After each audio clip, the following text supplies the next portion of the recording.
கதைச்சரம் நேயர்களுக்கு அன்பார்ந்த வரவேற்புகள். இன்று நாம் வடுவூர் கே. துரைசாமி ஐயங்கார் அவர்களின் பாவாடை சாமியார் என்ற நாவலை காண உள்ளோம். அதிகாரம் 10.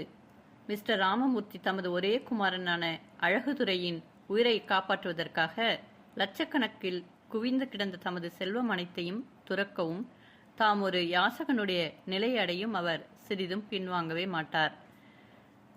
தமது புதல்வனுடைய உயிரை காப்பாற்றும் பொருட்டு அவர் தமது உடல், பொருள், ஆவி ஆகிய எதையும் திறனமாக மதித்து தியாகம் செய்யக்கூடியவரே. ஆனால் 15 வருஷ காலமாக தாம் அனுஷ்டித்து வந்த காங்கிரஸ் கொள்கைகளை மாத்திரம் அவர் எதை கருதியும் அல்லது எவரை கருதியும் அவமதிக்க தயாராக இல்லை. இந்தியாவில் காங்கிரஸ் கட்சி என்பது பாரத தாய்க்கு உகப்பான நீதி மார்க்க கட்சியாதலால் அதை விட்டு அதற்கு விரோதமான இன்னொரு கட்சியில் சேருவதை விட தாம் மற்ற எல்லாவற்றையும் இழந்துவிடலாம் என்னும் எண்ணம் அவருடைய மனதில் பூர்த்தியாக வேரூன்றி இருந்ததாகையால் தமது ஒரே மகனை கருதியோ கற்பகவல்லியின் உயிரை காப்பாற்றுவதை கருதியோ மிஸ்டர் ராஜகோபாலனுடைய கட்சியில் சேரவோ அவருடைய நட்பை அடையவோ விரும்பவே இல்லை. ஆகவே கற்பகவல்லியை மீட்பதொன்றே தாம் செய்யக்கூடிய காரியம் என்று அவர் எண்ணி அதில் ஈடுபட்டார். ஆயினும் அழகுதுரையின் பரிதாபகரமான நிலைமையை காண காண கற்பகவல்லியை விவாகம் செய்து வைக்காவிடில் தாம் தமது புத்திரனை இழந்துவிட வேண்டியது நிச்சயம் என்ற எண்ணம் உதிக்கத் தொடங்கிவிட்டதாகவே இந்த தர்ம சங்கட நிலைமையை தாம் எப்படி ஒழுங்குபடுத்துவது என்பதை நிச்சயிக்க மாட்டாமல் அவர் தாமரை இலை தண்ணீர் துளி போல தத்தளித்துக் கொண்டிருந்தார். அடுத்த நிமிஷத்தில் என்ன நிகழுமோ, தமது குடும்பத்தினருக்கு எந்த விதமான துயரம் ஏற்படுமோ என்பன போன்ற எண்ணங்களால் உழப்பப்பட்ட ராமமூர்த்தி நாற்காலியில் உட்காருவதும் எழுந்து அங்கும் இங்கும் உழவுவதும் வெளிப்பக்கம் வந்து வீதியை நோக்குவதுமாக வேதனை கடலின் அலைகளால் உருட்டப்படும் துரும்பாக தவித்திருந்தார். அவ்வாறு அவர் வீட்டின் முன்புறம் வந்து வீதியை பார்த்து கொண்டு நின்ற சமயத்தில் நமது செவிட்டூமை பரதேசி பெண் தனது ஜோசி விளம்பர அட்டையின் எழுத்துக்கள் அவருடைய திருஷ்டியில் படும்படி காட்டி கராபுரா வென்று ஊமை பாஷையில் ஏதோ கூறினாள். அந்த யவன பரதேசினியின் தோற்றத்தில் ஒருவித தெய்வீக சக்தி தாண்டவம் அடையதாக மனதில் பட்டது. அவருக்கு தெய்வ பக்தி பூர்த்தியாக இருந்தது. தமது சங்கட நிலைமையை பற்றி அந்த யோகினியிடம் கேட்டு தைரியம் உண்டாக்கி கொள்ள வேண்டும் என்று கருதி மிஸ்டர் ராமமூர்த்தி கைச்சாடையால் அந்த பெண்ணை உள்ளே அழைத்து போய் ஓர் ஆசனத்தில் அமர்த்திய பின் அவளிடம் இருந்த ஸ்லேட்டில் எழுதியபடி அடியில் வரும் கேள்விகளை கேட்க பரதேசி பெண் அவருடைய கைரேகைகளை ஆராய்ந்தும் கண்ணாடி குண்டிற்குள் பார்த்தும் ஒவ்வொரு கேள்விக்கும் தகுந்தபடி விடைகளை கொடுத்தாள். ராமமூர்த்தி, உங்கள் சொந்த ஊர் ஏது? யோகினி, என் தாயின் கர்ப்பப்பை.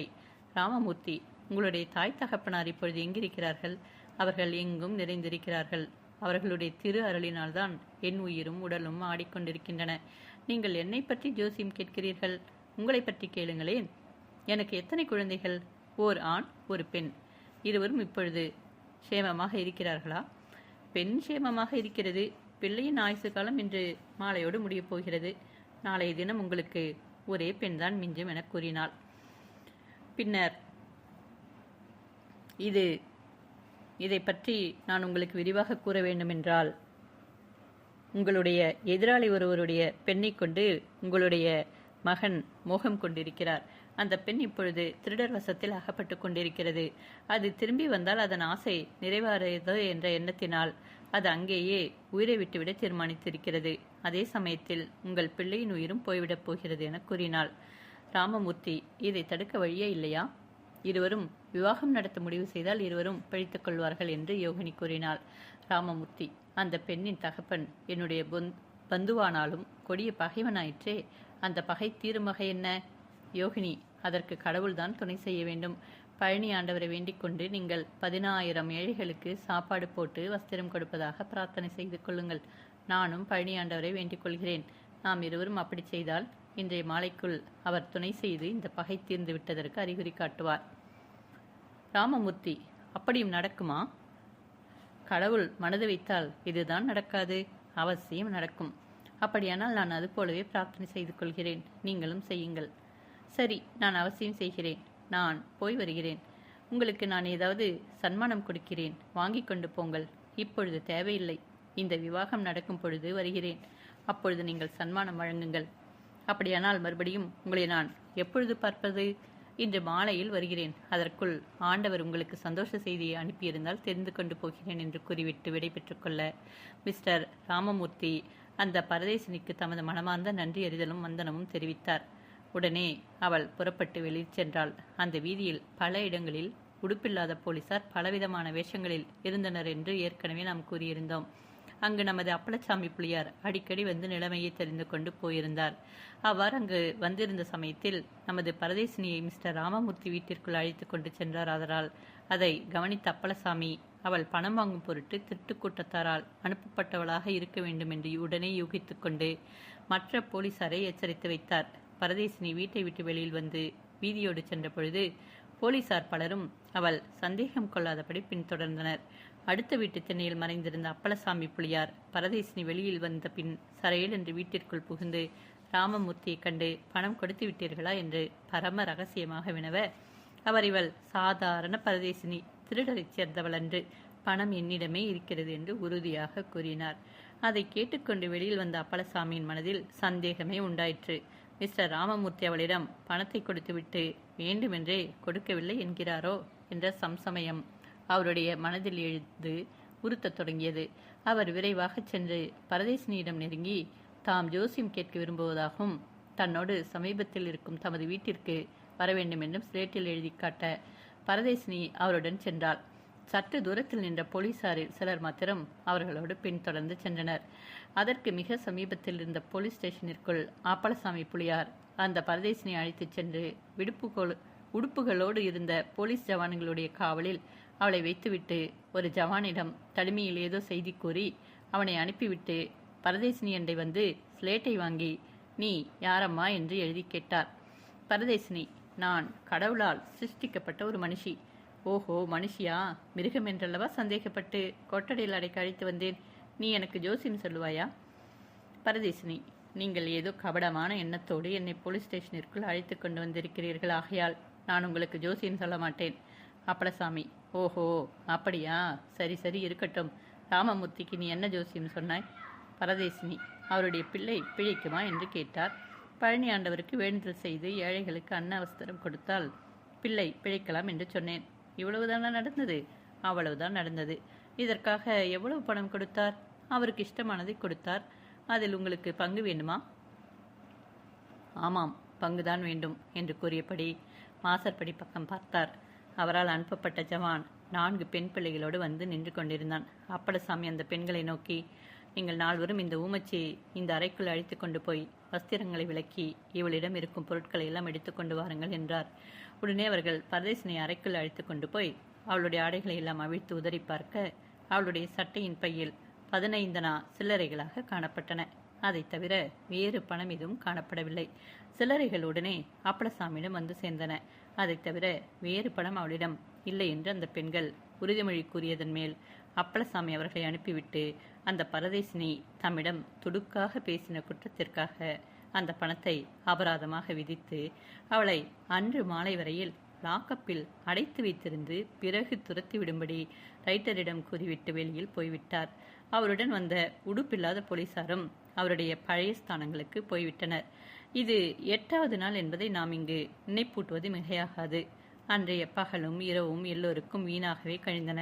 விளம்பரத்தின் மூலம் தெரிவிக்கப்பட்ட தொகைகளை பெற்றுக்கொண்டு போக திருடர்களிடமிருந்து எவரும் வரவில்லையாதலால் ராமமூர்த்தியும் அவரை சேர்ந்த மற்றவர்களும் ராஜகோபாலனும் அவரை சேர்ந்தவர்களும் போலீசாரும் காத்து காத்து அடியோடு அழுத்து தளர்ந்து போயினர். வழியை பார்த்து பார்த்து அவர்களுடைய கண்களும் பூத்து போயின. கழுத்தும் இற்று உட்கார்ந்து போயிற்று. திருடர்கள் ஆளை அனுப்பவே மாட்டார்களோ என்றும் ஒரு கால் கற்பகவல்லி இருந்து போயிருப்பாளோ என்றும் அவர்கள் பலவாறு எண்ணமிட்டனர். ஏராளமான போலீசார் வீதிகளில் பல இடங்களில் இருந்ததை அறிந்து அவர்களுக்கு பயந்து திருடர்கள் ஆளை அனுப்பவில்லையோ என்று மிஸ்டர் ராஜகோபாலனும் மிஸ்டர் ராமமூர்த்தியும் சந்தேகப்பட்டனர். ஆதலால் அதை அவர்கள் தனித்தனியே போலீஸ் கமிஷனருக்கு டெலிபோன் மூலம் தெரிவித்தனர். அவ்வாறு போலீசார் செய்யும் இடைஞ்சலால் கற்பகவல்லியின் உயிருக்கே மோசம் வந்து விடலாம் என்று தாங்கள் அஞ்சுவதாகவும் அறிவித்தனர். எனவே கமிஷனர் தமது சிப்பந்திகளுக்கு அதிக பகிரங்கமாக கூட்டம் கூடாமல் மறைந்திருக்கும்படி அவசர உத்தரவு பிறப்பித்தார். அவர்கள் எல்லோரும் வீடுகளின் நடைத்தென்னைகள் முதலிய மறைவான இடங்களில் ஒளிந்து கவனித்துக் கொண்டிருந்தனர். 9வது தினம் காலை சுமார் 10 மணி ஆயிற்று. 2 வீட்டார்களும் அழுத்து அயர்ந்து நம்பிக்கை முற்றிலும் இழந்து சலித்து ஓய்ந்து உட்கார்ந்து போயினர். அநேகமாக கற்பகவள்ளி இறந்து போயிருக்க வேண்டும் என்றும் அதனாலேயே திருடர் ஆட்களை அனுப்பவில்லை என்றும் அவர்கள் எல்லோரும் நினைத்து பெரும் துயரத்தில் ஆழ்ந்து போயினர். முக்கியமாக மிஸ்டர் ராஜகோபாலனும் கமலத்தம்மாளும் அழகுதுரையுமே கற்பகவள்ளியை நினைத்து நினைத்து நிமிஷத்திற்கு நிமிஷம் உயிரை படிப்படியாக விடுவித்துக் கொண்டிருந்தனர். அழகுதுரையின் பரிதாபகரமான நிலைமையை கண்ட அவருடைய பெற்றோர் தணல் புழு போல துடிதுடித்து தவித்துக் கொண்டிருந்தனர். அந்த நிலைமையில் காலை சுமார் 10 மணி சமயத்தில் நமது செவிட்டுமை பரதேசினி தனது ஸ்லேட்டு பலகை, கண்ணாடி குண்டு, விளம்பர அட்டை முதலியவற்றோடு செல்லம்மாளுடைய வீட்டு வாசலில் காணப்பட்டாள். 5-6 வீடுகளுக்கு அப்பால் ஓர் மோட்டார் வண்டி காணப்பட்டது. அதற்குள் 4 போலீஸ் ஜவான்கள் தங்கள் உத்தியோக உடுப்புகளோடு காணப்பட்டனர். மறைவுகளில் உடுப்பில்லாமல் ஒளிந்திருந்த ஏராளமான போலீசார் பரதேசினியையும் மோட்டார் வண்டியில் இருந்த போலீசாரையும் பார்த்தனர். ஆனாலும் அதன் கருத்தை அறிய மாட்டாமல் தம் இடத்திலேயே இருந்தனர். அப்பளசாமி முதலியார் முதல் நாள் மாலையில் அந்த பரதேசினியின் மேல் சப்தமயம் கொண்டு அவளை சோதனை போட்டு மாலை வரையில் லாக்கப்பில் அடைத்து வைத்திருந்தது எல்லா போலீசாருக்கும் தெரிந்திருந்தது. ஆகையால் அவரே அவளையும் உடுப்புள்ள போலீசாரையும் ஏதாவது கருத்துடன் அனுப்பியிருக்கலாம் என்று பலர் சந்தேகித்து கவனமாக பார்த்து கொண்டு அங்கங்கு மிக விழிப்பாக இருந்தனர். அப்பொழுது கராபுராவென்று ஊமை பாஷையில் ஏதோ கூறியபடி உள்ளே நுழைந்த ஊமை பரதேசினியை கண்ட மிஸ்டர் ராமமூர்த்தி அபாரமான சந்தோஷம் அடைந்தார். அளவற்ற உற்சாகத்துடன் துள்ளி எழுந்து புன்னகை தவழ்ந்த முகத்துடன் அவளை வரவேற்று உட்புறம் அழைத்து கொண்டு சென்றார். இருவருக்கும் ஸ்லேட்டின் மூலம் அடியில் வரும் சம்பாஷணை நடைபெற்றது. ராமமூர்த்தி, சுவாமியாரம்மா, நேற்று மலையில் நீங்கள் ஏன் வரவில்லை என்றார்.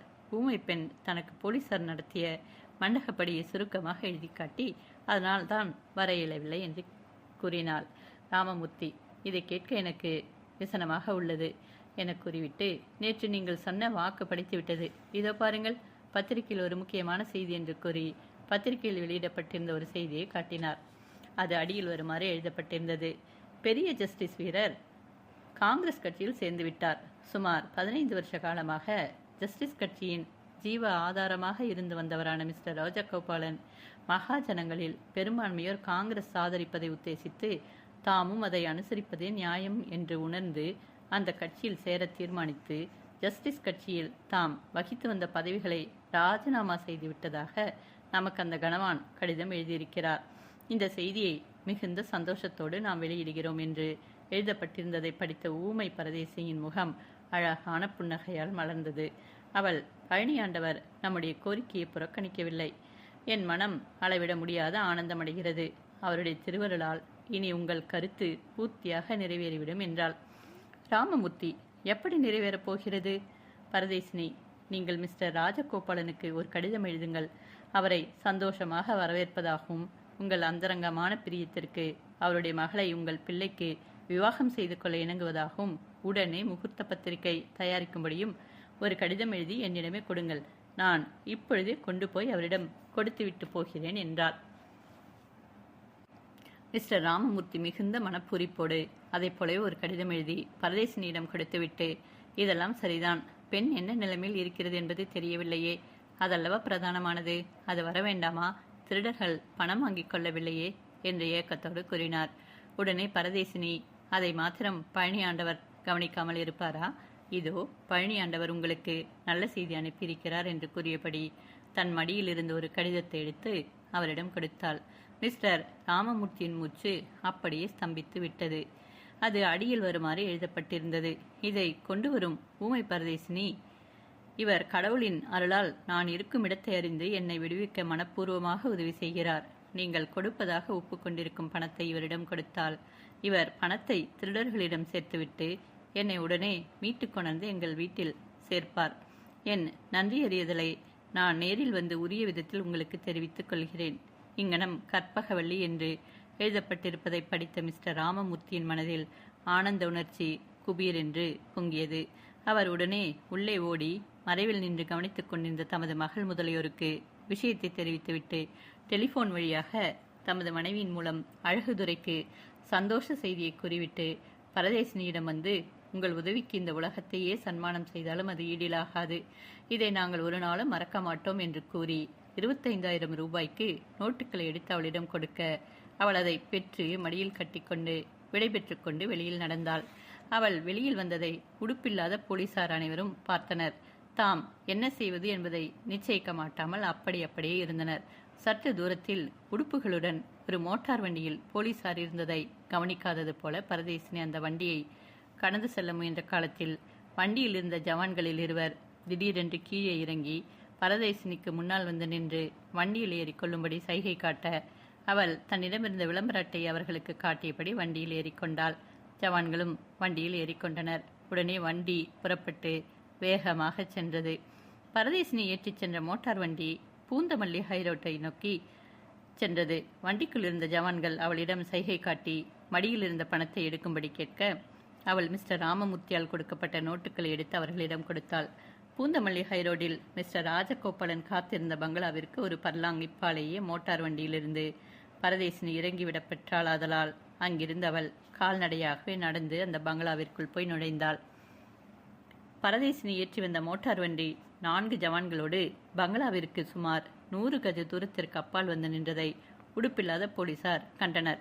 ஆனாலும் அது அப்பளசாமி புலியாரின் ஏற்பாடாக இருக்க வேண்டும் என்று கருதி அவர்கள் என்ன செய்ய போகிறார்கள் என்பதையும் கவனித்துக் கொண்டிருந்தனர்.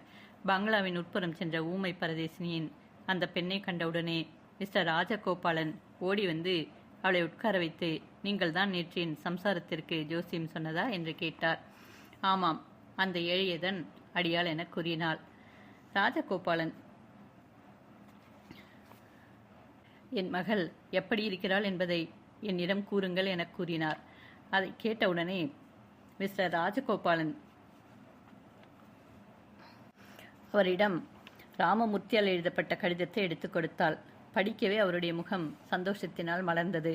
அவர் காங்கிரஸ் கட்சியில் சேர்ந்ததை பற்றி தாம் அளவற்ற சந்தோஷமடைவதாகவும் உயிருக்குயிரான தமது உறவினர்களுடைய அந்யோன்ய நட்பை அடைய தாமும் மற்றவர்களும் ஆவலோடும் மனப்பூரிப்போடும் எதிர்பார்ப்பதாயும் அவருடைய தீர்மானத்திற்கு முத்திரை வைப்பது போல தாம் அவருடைய குமாரத்தியை தமது புத்திரனுக்கு விவாகம் செய்து கொள்ள இணங்குவதாகவும் இளையோர் இருவரும் பரஸ்பரம் காதல் கொண்டிருப்பதால் அடுத்த சுப முகூர்த்தத்தில் விவாகத்தை நடத்த முகூர்த்த பத்திரிகை தயாரிக்க கேட்டுக்கொள்வதாகவும் மிஸ்டர் ராமமூர்த்தி எழுதியிருந்ததை படித்தவுடன் அதுவரையில் அவரை விஷம் போல வெறுத்தவரான இவரது பகை, கோபம், வெறுப்பு ஆகிய யாவும் அபாரமான அன்பும் பாசமும் களிப்பும் பூரிப்புமாக மாறிப்போயின. அவருடைய கண்களில் ஆனந்த கண்ணீர் துளிர்த்தது. ராஜகோபாலன், உங்களுக்கு என்ன விதமான சன்மானம் வழங்குவது என்பது தெரியவில்லையே என்று பரதேசினியிடம் கேட்டார். பரதேசினி, நான் எந்த விதமான சன்மானத்தையும் எதிர்பார்க்கவில்லை. கடவுளுடைய கருணையை நீடித்திருக்கக்கூடியது, அதுவே சர்வ சக்தி வாய்ந்தது. ராஜகோபாலன், நீங்கள் சொல்வது மிகவும் சரியான நியாயம். இப்பொழுது விவாக விஷயம் ஒரு விதத்தில் திருப்திகரமாக முடிந்தது. பெண் வரவில்லையே, அது என்ன நிலைமையில் இருக்கிறது என்பது தெரியவில்லையே. பரதேசினி, அதற்கும் கடவுள் வழி செய்துவிட்டார். இதோ கடிதம் என்று கூறி இன்னொரு கடிதத்தை எடுத்து நீட்டினாள். மிகுந்த ஆவலோடு அதை மிஸ்டர் ராஜகோபாலன் வாங்கி பிரித்து படிக்க அந்த பரதேசினியிடம் பணம் கொடுத்து அனுப்பும்படி கற்பகவழி எழுதிய மாதிரியாகவே இந்த கடிதமும் எழுதப்பட்டிருந்தது. அதை படித்தவுடன் மிஸ்டர் ராஜகோபாலன் பணத்தை அவரிடம் கொடுத்து உடனே கற்பகவழியை வரவழைத்து விட வேண்டும் என்ற ஆவலினால் உடனே மேசையில் சொருகு பெட்டியை திறந்து நோட்டுகளாக கட்டி வைக்கப்பட்டிருந்த ஒரு கற்றையை எடுத்து பரதேசினியிடம் பரபரப்பாக நீட்டினார். ஆனால் பரதேசினி நோட்டுக்கற்றையை தொடாமல் சுற்றுமுற்றும் பார்த்தாள். அங்கு வேறு யாரும் காணப்படவில்லை. அவள் உடனே அடியில் கண்டபடி ஸ்லேட்டில் எழுதினாள். ஐயா, பணத்தை எடுத்து பெட்டியில் வைத்துக் கொள்ளுங்கள். இந்த கடிதமும் இதே போல செல்லம்மாளுக்கு எழுதப்பட்ட இன்னொரு கடிதம் திருடர்களுடைய வற்புறுத்தலினால் உங்கள் மகளால் எழுதப்பட்டன. இந்த பணத்தை திருடர்களுக்கு கொடுக்காமலே நீங்கள் உடனே உங்கள் பெண்ணை மீட்க வழி செய்யுங்கள். அவளை சவுகார்பேட்டை இருளப்பன் தெருவில் 375 நம்பர் வீட்டின் 2வது கட்டில் அடைத்து வைத்திருக்கிறார்கள். அங்கே 5-6 முரட்டு மனிதர்கள் இருக்கிறார்கள். உடனே இந்த செய்தியை சொல்லி அவளை மீட்டுக் கொள்ளுங்கள். என்னோடு கூட 4 திருடர்கள் போலீஸ் உடுப்போடு வந்து இந்த பங்களாவிற்கு பக்கத்தில் ஒரு மோட்டார் வண்டியில் இருக்கிறார்கள். மிஸ்டர் ராமமூர்த்தியிடம் நான் வாங்கிய ரூபாய் 25,000 அவரிடம் இருக்கிறது. அந்த திருடர்களால் இன்னும் 10 நிமிஷத்திற்குள் பிடித்துக்கொள்ள நீங்கள் ஏற்பாடு செய்யுங்கள். அதுவரையில் நான் வெளியில் போகாமல் இங்கே இருக்கிறேன். சீக்கிரம், தாமதமானால் வெளியில் இருக்கிறவர்கள் சந்தேகம் கொண்டு திரும்பி போய் பெண்ணை அப்புறப்படுத்திவிட்டு சென்று விடுவார்கள் அல்லது கொன்று போட்டுவிட்டு ஓடிப்போவார்கள் என்று எழுதப்பட்ட செய்தியை படித்த மிஸ்டர் ராஜகோபாலன் பரதேசியின் முகத்தை பார்த்தார். பின்னர் அவர் டெலிபோன் ஒன்றை ஓடி கமிஷனரை அழைத்து அவரிடம் விஷயங்களை தெரிவிக்க அவர் உடனே நடவடிக்கைகளை எடுத்துக்கொள்வதாக கூறினார். அதை கேட்டுக்கொண்ட மிஸ்டர் ராஜகோபாலன் ஊமச்சியின் பக்கம் திரும்பி, என் மகளினுடைய உடம்பு எப்படி இருக்கிறது என்று கேட்டார். பரதேசினி, உண்மையில் உங்கள் மகளுக்கு உடம்பில் எந்தவிதமான அசௌக்கியமும் ஏற்படவில்லை. அவர்கள் அவளுக்கு ஒழுங்கான ஆகாரங்களையும் சௌகரியங்களையும் கொடுத்து நன்றாகவே வைத்திருந்தனர். அவள் தன் மனதிற்கு விரோதமாகத்தான் அந்த கடிதத்தை எழுதி கொடுத்தாள். எதற்காக அவர்கள் அதை எழுதச் செய்தனர்? உங்கள் மகளும் அழகுதுரையின் பரஸ்பரம் காதலிக்கின்றனர் என்பது திருடர்களுடைய தலைவனுக்கு தெரியும். நீங்கள் பணம் கொடுக்காமல் பிடிவாதமாக இருந்தால் அழகுதுரை அந்த பணத்தை கொடுத்து எப்படியும் பெண்ணை மீட்பார் என்று அவர்கள் எண்ணி அந்த மாதிரி செய்தார்கள். ராஜகோபாலன், அதுவும் ஒரு விதத்தில் படித்துவிட்டது. அழகுதுரையின் தகப்பனார் தமது மகள் வீட்டு விலாசத்தை கொடுத்து பணம் கொடுப்பதாக வெளியிட்டார். திருடர்கள் சாமர்த்தியசாலிகள்தான் பரதேசினி. அவர்களுடைய வாயில் மண்ணை போட கடவுள் வாயில்லாத ஒரு ஊமச்சியை அனுப்பி வைத்தார் என்றால், அவ்வாறு அவர்கள் சம்பாஷித்திருந்த காலத்தில் பூட்ஸ் போட பெற்ற கால்களுடன் யாரோ ஒருவர் டக் டிக் என்று அந்த அறையை நோக்கி நடந்து வந்த ஓசை உண்டாயிற்று. அடுத்த நிமிஷம் போலீஸ் சப் இன்ஸ்பெக்டர் வாசற்படியில் வந்து விரைப்பாக நின்று போலீஸ் சலாம் வைத்து, போலீஸ் உடுப்பில் வந்து மோட்டார் வண்டியில் ரஸ்தாவில் நின்று கொண்டிருந்த திருடர்களை பிடித்து விளங்கிட்டு விட்டோம். அவர்களிடமிருந்த ரூபாயையும் கைப்பற்றி விட்டோம் என்றார். ராஜகோபாலன், சரி, பணம் மிஸ்டர் ராமமூர்த்தியினுடையது. அவரிடம் கொடுத்து விடுங்கள். கைதிகளை சிறைச்சாலைக்கு கொண்டு போங்கள். என் மகள் அகப்பட்டாளா? சப் இன்ஸ்பெக்டர், அதற்கு வேறு சப் இன்ஸ்பெக்டர் போயிருக்கிறார். இந்நேரம் அநேகமாக பெண் உங்கள் பங்களாவிற்கு போயிருக்கலாம். நான் போகலாம் அல்லவா என்றார். ராஜகோபாலன் அவரை அனுப்பிவிட்டு பரதேசினை நோக்கி, நீங்கள் என்னுடன் என் பங்களாவிற்கு வருகிறீர்களா என்றார். பரதேசினி, நீங்கள் போய் உடனே விவாகத்திற்கு ஏற்பாடு செய்யுங்கள். நான் மறுபடியும் வந்து பார்க்கிறேன் என்று கூறிவிட்டு வெளியில் சென்றாள். ராஜகோபாலன் தனது மோட்டார் வண்டியில் ஏறிக்கொண்டு தம்முடைய பங்களாவை நோக்கி பறந்தார். பங்களாவில் கமலத்தம்மாள் டெலிபோனில் பேசி பேசி அழுத்து ஓய்ந்து சோஃபாவில் படுத்து கிடந்தாள். மிஸ்டர் ராஜகோபாலன் சென்றவுடனே, பெண் கிடைத்து விட்டாளா என கேட்டாள். உடனே ராஜகோபாலன் பரதேசினி செய்த உதவியை விவரமாக கூறினார். அதை கேட்ட கமலத்தம்மாள், அந்த பரதேசியம்மாள் நமக்கு கடவுள், அவர்களுக்கு நாம் இனாம் கொடுக்க வேண்டும் என்றாள். ஓ, அவசியம் கொடுக்கிறேன் என்று கூறியபடி டெலிஃபோன் அண்டை ஓடி மிஸ்டர் ராமமூர்த்திக்கு விஷயங்களை தெரிவித்துவிட்டு இப்பால் வர உடனே அந்த பங்களாவின் முன்னால் ஒரு மோட்டார் வண்டி வந்து நின்றது. உடனே கற்பகவள்ளி கீழே இறங்கி அப்பா அம்மா என்று ஆவலோடும் பிரியத்தோடும் கதறிக்கொண்டு உள்ளே ஓடிவர, கமலத்தம்மாளும் ராஜகோபாலனும் ஆசையோடு பாய்ந்து அவளை கட்டி அணைத்து கொண்டு ஆனந்த கண்ணீர் சொரிய மூவரும் தங்கள் சந்தோஷ பூரிப்பை தாங்க மாட்டாமல் தேம்பி தேம்பி அழுதனர். அதற்கு சுமார் 15 நிமிஷ நேரத்தில் 2 மோட்டார் வண்டிகள் வந்து சேர்ந்தன. அதில் மிஸ்டர் ராமமூர்த்தி, அவருடைய மனையாட்டி, மகள், அவளுடைய குழந்தைகள், அழகுதுரை முதலியோர் வந்து சேர, மிஸ்டர் ராஜகோபாலனும் கமலத்தம்மாளும் ஆவலோடும் ஆசாபாசத்தோடும் அவர்களை வரவேற்றனர். இரு தம்பதியரும் ஒருவருக்கொருவர் குசலம் விசாரித்துக் கொண்டு கட்டி தழுவினர். 15 வருஷ காலமாக காட்டாமல் வைத்திருந்த ஆசையும் உருக்கமும் வட்டியும் முதலுமாக காட்டாற்று வெள்ளம் போல ஒவ்வொருவருடைய மனதிலும் பொங்கியது.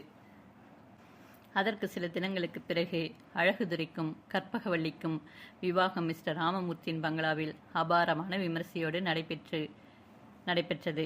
சென்னையிலிருந்தும் வெளியூர்களிலிருந்தும் பிரபலஸ்தர்களும் உறவினர்களும் வந்து சேர்ந்தனர். 1 வார காலம் வரையில் ஜனங்களுக்கு அன்னதானம், வஸ்திரதானம் முதலியவை அளிக்கப்பட்டன. பெண்ணையும் பிள்ளையையும் மழையில் உட்கார வைத்து விருந்தினரும் நட்பினரும் சன்மானம் வழங்கிக் கொண்டிருந்த காலத்தில் அங்கே நமது ஊமை பரதேசினி தனது காஷாய கோலத்தில் காணப்பட்டாள். அவளை கண்ட மிஸ்டர் ராஜகோபாலன் சந்தோஷ பெருக்கொடு துள்ளி எழுந்து, நம் கற்பகவள்ளியின் உயிரை காப்பாற்றிய அந்த பரதேசினி வந்துவிட்டாள் என கூறி அவளை வரவேற்று உட்காரச் செய்தார். எல்லோரும் அவளையே உற்று நோக்கினர். மிஸ்டர் ராமமூர்த்தி, இந்த உத்தமி நம் பெண்ணின் உயிரை மாத்திரம் காப்பாற்றவில்லை, பிள்ளையின் உயிரையும் காப்பாற்றினார்.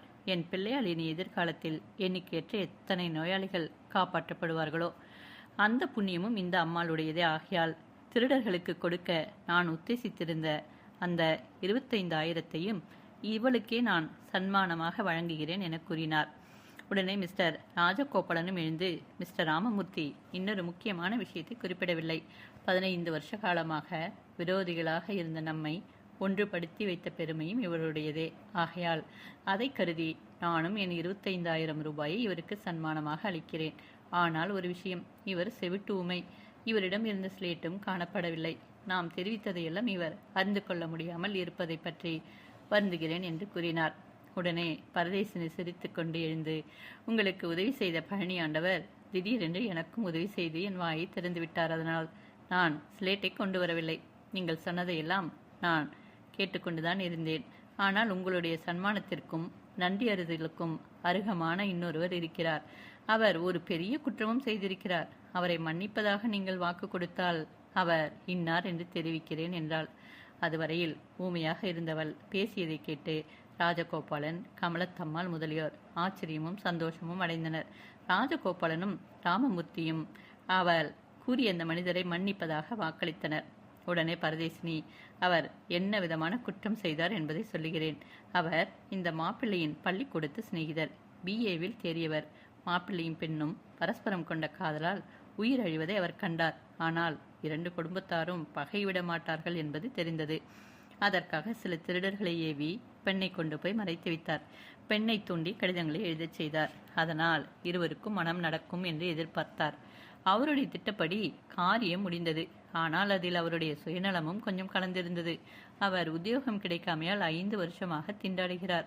அவருடைய குடும்பத்தின் நிலைமையோ மிகவும் பரிதாபகரமானது. ஆகையால் இப்படி 2 குடும்பங்களையும் காதலரையும் சேர்த்து வைத்ததற்கு சன்மானமாக 25,000 பெற்று தமது ஏழ்மை நிலைமையை நீக்கிக் கொள்ள முயன்றார். ஆனால் அந்த சுயநல எண்ணம் மாத்திரம் கைகூடாமல் போய்விட்டது. ஏனென்றால் அவருடைய மனைவி அவருக்கு விரோதியாக வந்து சேர்ந்தாள். எப்படி என்றால், அவளிடம் அவர் ரகசியத்தில் தமது மோச கருத்தை பொதுப்படியாக சொல்லி வைத்திருந்தார். அவருடைய மனைவியின் தாய் கல்யாண பெண்ணின் வீட்டில் வேலை செய்கிறவள். அவளுடைய பெயர் எல்லம்மாள். பெண் காணாமல் போன சங்கதியை அவள் தன் மகளிடம் தெரிவிக்க, மகள் தன் புருஷன் மேல் சந்தேகம் கொண்டு தன் தாய்க்கு தெரியாமல் வீட்டை விட்டு போய் வேறு வேஷத்தில் தன் புருஷனை தொடர்ந்து அவரிடம் வேலைக்கு அமர்ந்து செவிட்டுமை போல இருந்து அவருடைய கருத்தை தெரிந்து கொண்டு அவருடைய பரோபகரமான எண்ணம் மாத்திரம் கைகூடும்படியாகவும் மோச கருத்தான சுயநல எண்ணம் பலிக்காமல் போகும்படியும் செய்துவிட்டாள். ஆகையால் நீங்கள் ஏதாவது சன்மானம் செய்ய விரும்பினால் அவருக்கே செய்ய வேண்டும் என்றாள். அதுவரையில் அழகுதுறை பக்கத்தில் திருட்டு விழி விழித்து கொண்டு உட்கார்ந்திருந்த குப்புசாமியின் முகம் ஆச்சரியத்தினாலும் பிரமிப்பினாலும் மாறியது. அழகுதுறை முதலியோர் தன் முகத்தை பார்த்ததை கண்டதும் அவன் கீழே குனிந்து கொண்டான். உடனே ராஜகோபாலன், அந்த சிநேகிதர் இன்னார் என்பதை நாங்கள் தெரிந்து கொண்டோம். அவருக்கு தக்கதை நாங்கள் தனிமையில் செய்து கொள்கிறோம். அவருடைய மனைவி இப்பொழுது எங்கே இருக்கிறாள் என்றார். பரதேசினி, நான் தான் அவருடைய மனைவி என்றாள். அதை கேட்டதும் குப்புசாமி தன்னை மறந்து, ஹா, என் கண்ணம்மாளா நீ? கடவுள் உனக்கு இவ்வளவு புத்திசாலித்தனத்தை கொடுத்தாரா என்றான். உடனே அழகுதுறை வியப்போடு, அடே, குப்புசாமியின் சம்சாரமா இது? என்ன உத்தமமான குணம் என்று வாய்விட்டு ஆர்ப்பரித்தார். அப்பொழுது சற்று தூரத்தில் நின்ற எல்லம்மாள், அடி கண்ணம்மா, நீ அடி இந்த பரதேசி கோலத்தில் இருக்கிற? நீ எங்கேயோ போய் செத்து விட்டாய் என்றல்லவா நான் நினைத்து விட்டேன் என்று ஓடி வந்தாள். கமலத்தம்மாள் வியப்புடன், அடடா, நம்ம எல்லம்மாளுடைய மகளா இவள்? என்ன சாமர்த்தியம், என்ன மேலான புத்தி! ஐயோ பாவம், பணத்தை எல்லாம் இவளுக்கே கொடுத்து விடுங்கள். புருஷன் வேலை இல்லாமல் திண்டாடுகிறான், பிடித்து கொள்ளட்டும் என்றாள். அங்கிருந்த ஜனங்கள் அனைவரும் பெரிதும் வியப்பும் சந்தோஷமும் கொண்டு கரகோஷம் செய்தனர். மிஸ்டர் ராமமூர்த்தியும் மிஸ்டர் ராஜகோபாலனும் வற்புறுத்தி 50,000 பணத்தை கண்ணம்மாள் வாங்கிக் கொள்ளும்படி செய்தனர். அப்பொழுது அந்த கல்யாணத்தில் தர்ம சொற்றுக்காக வந்த அவளுடைய மாமியாரான முத்தம்மாளும் ஆதிலட்சுமியும் ஆவலோடு ஓடி வந்து குழைந்து குழைந்து மருமகள் முறைமை கொண்டாட, கண்ணம்மாள் தனது பெருந்தன்மை விடாமல் அவர்களுடன் அன்பாக பேசி அவர்களை பெருமையாகவே நடத்தினார். கல்யாண வைபவம் மிக மிக சந்தோஷமாக முடிந்தது. அழகுதுரையும் கற்பகவல்லியம்மாளும் காதலினால் ஒன்றுபட்டவர்களாதலால் அவர்கள் இரண்டுடலும் ஓருயிருமாக சுகித்திருந்தனர். குப்புசாமியின் குடும்பம் பெரிய பணக்கார குடும்பமாக மாறிவிடவே அங்கும் சந்தோஷமும் சௌகரியமான வாழ்க்கையும் நிலைத்தது. கண்ணம்மாளை குப்புசாமி தன் குலதெய்வம் போல பாராட்டி சீராட்டி வருகிறான். அப்பொழுது ஏற்பட்ட காங்கிரஸ் தேர்தலில் மிஸ்டர் ராமமூர்த்தி சர்வ கலாசாலை தொகுதிக்கு அபேட்சகராக நின்றார். ஆதலால் தமது ஸ்தானத்தில் மிஸ்டர் ராஜகோபாலனை நிறுத்திவிட்டு தாம் விலகிக் கொண்டார். முதல் மந்திரி பதவி கிடைக்கும் தருணத்தில் அவர் அந்த விதமான பெரிய தியாகம் செய்ததை பற்றி ஜனங்கள் அவரை கொண்டாடி மகிழ்ந்தனர். பாவாடை சாமியார் இனிதே நிறைவுற்றது.